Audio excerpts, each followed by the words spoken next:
আমাদের কিন্তু এখন কি করতে হবে, বই বই হাতে বই রাখতে হবে সবসময়। খাবে, গোসল করবে, স্কুলে যাবে, বাকি সময়টুকু বই পড়বে, আর বই নিয়েই যেন তোমরা ঘুমিয়ে যাও। আসে না, বই পড়তে পড়তে কিন্তু ঘুম আসে, বই পড়তে পড়তে ঘুমিয়ে দাও। আমার অভিজ্ঞতা থেকে আমি বলতেছি, ছাত্ররা ক্লাস 10, 6, 7, 8, 9, 10 এর ছাত্ররা আমার স্কুলেও এখন মোবাইল নিয়ে নিয়ে কি ক্লাসে ঢোকে। আমরা এদিকে পড়াই, ও করে গিয়ে হাঁটুর নেছে বেঞ্চের এখানে তো দেখা যায় না, এইখানে মোবাইল দেখা, ও খালি মোবাইল দেখে, সামনের দিকে কোনো ভ্রুক্ষেপই নাই। তাহলে ওই ছেলেটা কি হবে?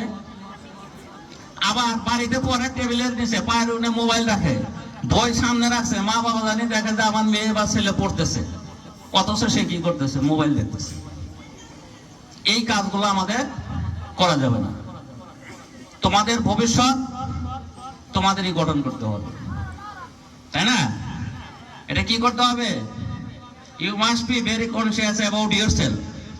তোমাদেরই কিন্তু তোমাদের সম্পর্কে কি করতে হবে, সচেতন হবে, চিন্তা ভাবনা করতে হবে। আজকে সময়ের সংক্ষিপ্ত, আমরা এখন খেলাধুলা শুরু করে দিব।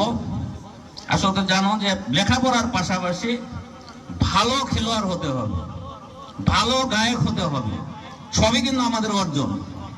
আমি ভালো লেখাপড়া করবো, এটাও আমার অর্জন, ভালো সার্টিফিকেট করবো, এটাও একটা অর্জন, ভালো গায়ক হবো, এটাও একটা অর্জন, ভালো প্লেয়ার হবো, এটাও একটা অর্জন। সব ডিমান্ড কিন্তু আমাদের আছে।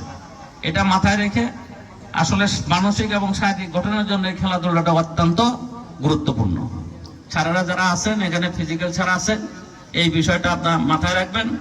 আর স্কুলটাকে সমস্ত ভুল ত্রুটির ঊর্ধ্বে রেখে এখানে আমাদের প্রধান শিক্ষক সহ অভিজ্ঞ সহকারী শিক্ষক মন্ডলী যারা আছেন, এই স্কুলটাকে মানসম্মত একটা স্কুলে পরিণত করার জন্য যা যা করা দরকার আপনাদের অবশ্যই আপনারা এইদিকে খেয়াল রাখবেন।